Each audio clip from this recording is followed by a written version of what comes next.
Hello everyone, welcome to Small Motor Car. Today I've got a 1956 Corvette, and this is, as you can see, it's from Barbie the movie. So I previously featured the Corvette which Ken drives in the movie, and I made a video on that which you can watch. And now this is the Corvette which Barbie drives. So let's open it up and see how does it look. So here it is, Barbie's Corvette, and the first thing you will notice is the paint.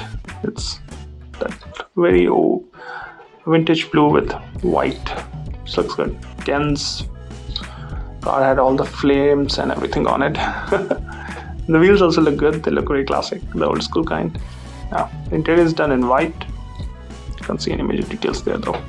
Coming to the front, you can see that the headlamps are detailed. The grille is slightly detailed. If you look closely, you can see the silver or the chrome design on it.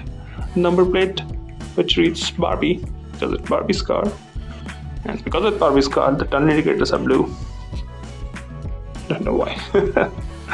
Now, coming to the driver's side, again, nice paint job as we saw on the other side. And I'm not sure if it's a fuel filler cap here or what, but it looks like one. Or did Barbie drive electric Corvette? I'm not sure. Might be. I don't know. And by the way, if you're hearing any background noise, that's my dog snoring. So, coming to the back, again, you can see there is tail lamp and everything, but none of them are detailed. So if you want, you can detail them.